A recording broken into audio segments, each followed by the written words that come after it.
The company is Leadership Management International. It was founded in 1966 by a man called Paul J. Mayer, who unfortunately died of cancer in 2009.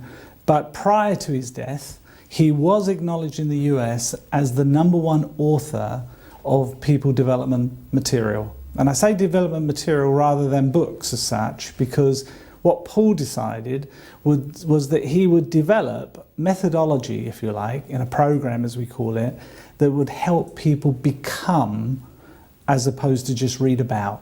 And that's really our key forte.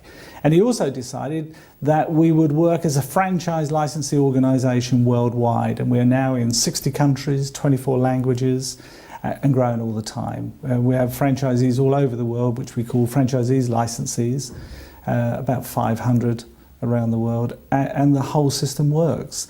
What we do, and I'll be very frank, is not rocket science, but it achieves a result, because we say what we're in is business performance improvement through people. So through our programs in leadership, management, productivity, sales and such, we do help people to think and behave more effectively and productively.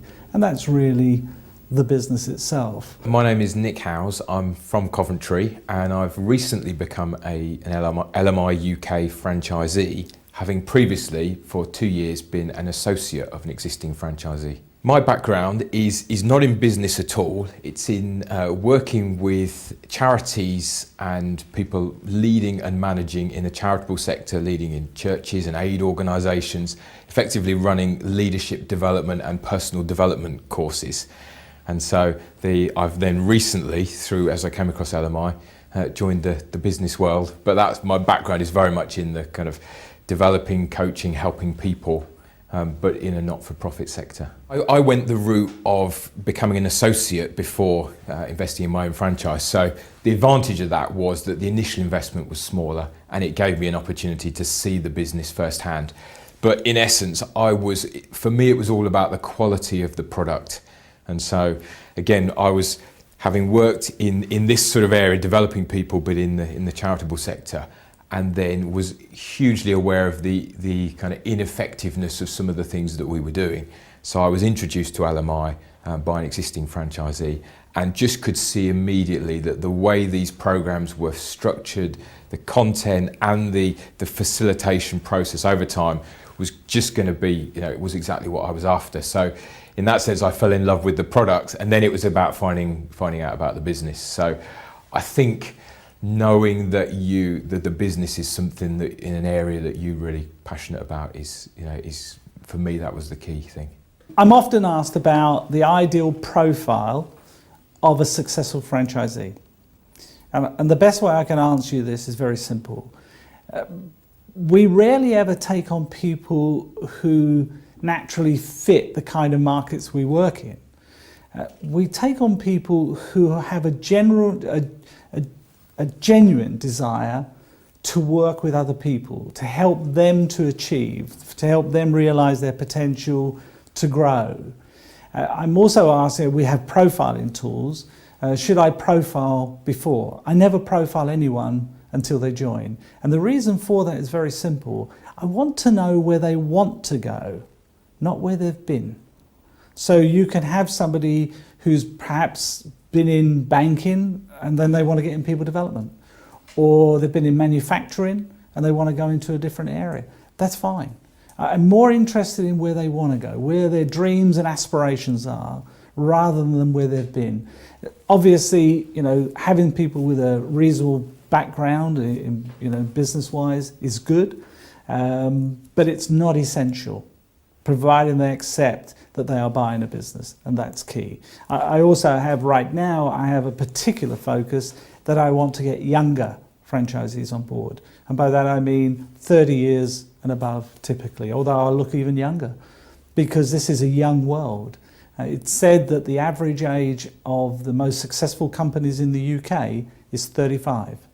So, having younger franchisees, no problem at all. It was something that I'd essentially been doing for quite some time. So for me, it wasn't a huge step, but it is, the difference was going into being my own boss and needing it to be profitable in a way that I hadn't previously because of the investment and essentially being in business. So having to really knuckle down and get the daily disciplines of what it means I'm in business now. If I sit around today, nothing happens. If I'm not successful, it's my own fault. All those sort of things, and developing the attitudes and habits that were really focused on running a successful business. That was the key thing. Actually going out and doing it, I really enjoyed and found myself, relatively good at. It was just the daily disciplines and habits, and certainly I find in my conversations with other business owners, that's one of the biggest challenges. It includes everything that someone will need to start their business with us, including the training, the materials, stationery, everything they need. And typically the license is for 5 years, and when they come to renew after 5 years, subject to mutual approval, they just renew. There's no ongoing fee beyond that. That's our normal fee. We also have, which should be clear to people, that we have a monthly support fee, and that support fee covers general support, IT matters, miscellaneous marketing and so forth. I'm in the LMI office this morning to do one of their sales programs. Very interested in motivation and success and goal-directed action, all to increase my productivity at work. Okay, Sam, how have you got on with this week's lesson, and what's been the best idea? I really got on with the first lesson very well. I found it really interesting. I liked reading about the LMI concept, about motivation, the 3 types of motivation that it had.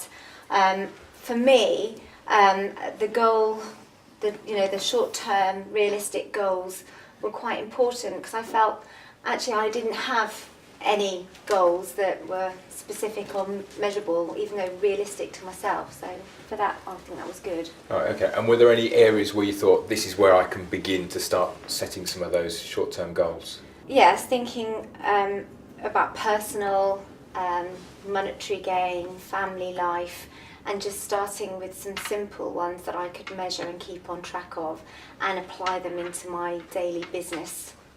Fantastic. As well. So yeah, I thought it was good. I like the whole multi-sensory, the reading, package, the listening. Yes, yeah. And the space repetition I found very good as well. Let's have a look at the application and action questions. So we'll go through there, and one of the questions is looking at kind of recognising your individual success experiences, and we tend not to be so great at marking our own successes. Did you have any thoughts on that question? The ultimate goal is success, not only in work but personal. I think if you're doing well at work, then if you do what LMI teaches you to do, which is to set yourself goals, I can set myself home life goals and work goals. That makes Sam quite a happy person. My concluding thoughts, if you like, is there's a large part of me that can't quite believe that I'm sat where I am now, because again my background is not in business, and yet here I sit as a successful business owner, just in embryonic form but beginning, with opportunities and experiences that have just been fantastic. So I recommend it, and I wouldn't have changed the last couple of years, and then ultimately buying my own franchise in this business, and just phenomenally excited about the future and the opportunities, and would recommend it wholeheartedly to others to have a think about the franchising opportunity.